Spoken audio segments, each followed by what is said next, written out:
Ladies and gentlemen, it is time now for a new segment that we're going to air every week. It's called the Big 12 Matchups and Then Some. We mentioned and then some because we're going to highlight some key national games as well and also have some national headlines for you in the world of college football.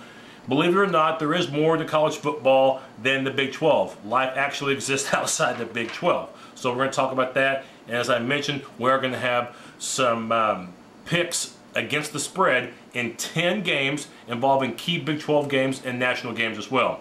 Before we get into the picks, let's go ahead and mention some things that have happened in college football most recently, and it doesn't get any more recent than today, September 1st. It's not good news if you're a Missouri Tiger fan.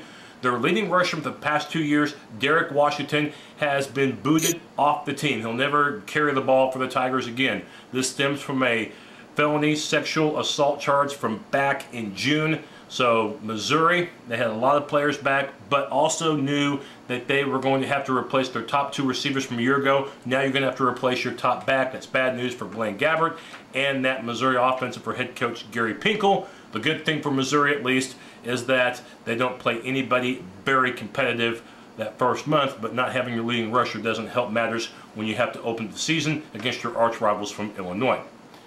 Another headline to tell you about is Alabama running back Mark Ingram. If you didn't hear, August 31st it was announced that he would miss the season opener against San Jose State. The Heisman Trophy winner has had difficulty with his left knee, and if the injury turns out to be more severe than what Alabama is leading us to believe, how that could change the SEC. And I know Trent Richardson's a good backup for the Tide, but you have to remember that Richardson, although he has speed, he doesn't have the lateral movement or the vision that Mark Ingram does. There's a reason why Ingram won the Heisman Trophy. But for now, he's just supposed to miss the season opener. I'm sure we'll get more details on Ingram's injury later on.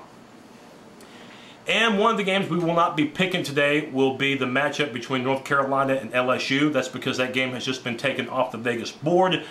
For good reason, too. Several North Carolina players won't be playing, defensive players, mind you, for academic reasons stemming from over the summertime. And if this news gets any heavier, yes, that could mean trouble for Butch Davis. So we're talking about academic suspensions, possible academic propriety going on at Chapel Hill. So bad news for North Carolina.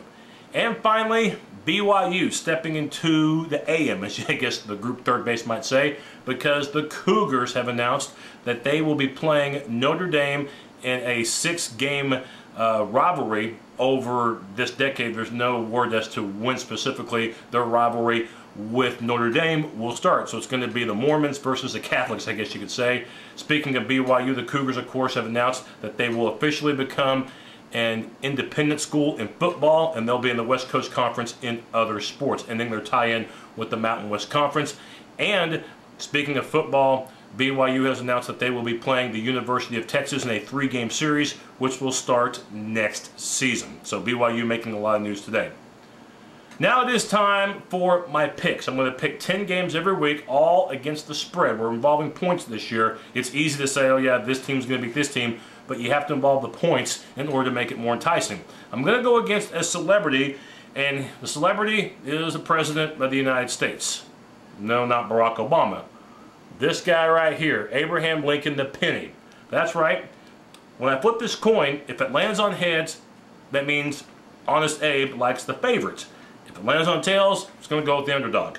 The first game is going to be Colorado State. Colorado comes in as a 12-point favorite. The Buffaloes, yeah, they did bad last year, and yes, this game is away from Boulder. It's going to be in Denver, but there will be a lot of Colorado fans in attendance. I'm curious to see how the new additions will do for the Buffaloes, including Tony Clemens at wideout, the transfer from Michigan.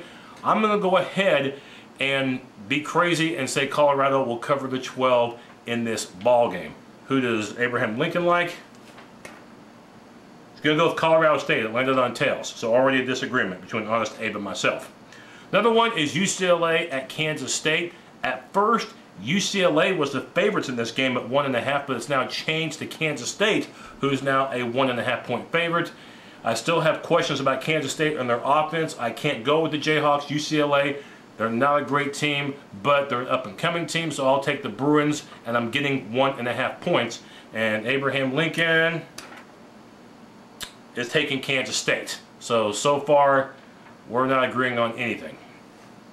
Another one, and this is a Sunday game, Texas Tech hosting SMU. The point spread I'm showing is right now at 14 for the Red Raiders. SMU is not a terrible team. June Jones is now the head coach. He had success at Hawaii. Texas Tech, they'll be at home, but I want to see how the skill players do. I think the skill players under this new offense under Tommy Tuberville will be fine, but the season opener, there's going to be mistakes. Tech will probably win the game, but 14 points is too many, so I'm going to take SMU. And Abraham Lincoln is going to take SMU as well. All right, and one more Big 12 game to talk about, Oklahoma State against Washington State. Oklahoma State, a 15.5 point favorite. I think it opened at 13.5. It's now gone to 15.5.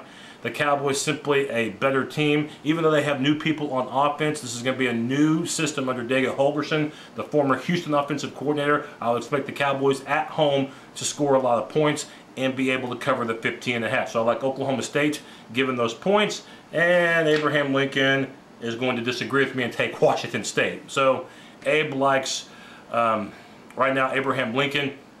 He disagrees with me on 3 of the 4 Big 12 games. Now we're going to take a look at 6 conference games that aren't Big 12 affiliated. We're calling them the national games. The first one, we're going to go with Purdue at Notre Dame. Notre Dame debuted for Brian Kelly, their head coach, at -11. I would expect Notre Dame, since it's the season opener at home behind that crowd at South Bend, to be pretty fired up. I've not been very impressed with Purdue in recent seasons. I will go with Notre Dame to cover the 11. And Abraham Lincoln will agree with me. He likes Notre Dame as well. Now we're going to go with Oregon State against TCU. This will be a, I guess you can say, a home slanted game for the Horned Frogs. They're playing it at Jerry's World in Arlington. Point spread, as I look at it, is 13.5 points. Oregon State's not too bad of a team at all. In fact, I think some people like them to win the Pac-10. I being one of them. Jacquizz Rodgers is pretty good back. TCU will be good on defense, but not as good as they were last year. They did lose some studs. And I do think TCU will probably win the game, but 13.5 is a chunk of points. So I'm going to say Oregon State to cover. Give me those 13.5. And Abraham Lincoln is going with the favorite, TCU. Shame on you, Abe. BYU hosting the Washington Huskies. This is a razor-thin point spread. BYU is giving only 3. Washington, yes, improved last season, but their big improvements came at home. This game is on the road. It's in Provo. BYU has some new faces. They got to replace Max Hall at quarterback. They got to replace the running back. But still, it's a home game. Washington on the road. I don't like their chances. BYU to cover the 3 points. And Honest Abe is going with the underdog. How you like that? I'm going to take Washington. Okay, Michigan at home against Connecticut. UConn went to a bowl game last year. Beat Notre Dame on the road. They have to open up, though, in the Big House. Michigan knows that they have to do everything they can to save Rich Rodriguez's job. So I think Michigan will at least start the year with some momentum. And at home, largest stadium, by the way, in college football, I will take Michigan minus the 3. Abraham Lincoln agrees with me. He'll take Michigan. And then you have Fresno State at home against the team that Oklahoma will be seeing soon. That's Cincinnati, the Bearcats. A lot of unknowns about Cincinnati because of the new head coach, the new quarterback as well. But Fresno State does not really do a lot to impress me. I think Cincinnati, even though they lost some players and lost their coach, still has enough firepower and a good enough offensive philosophy to get the job done on the road. So give me those points, Cincinnati plus the 3. And Abraham Lincoln likes the favorite, Fresno State.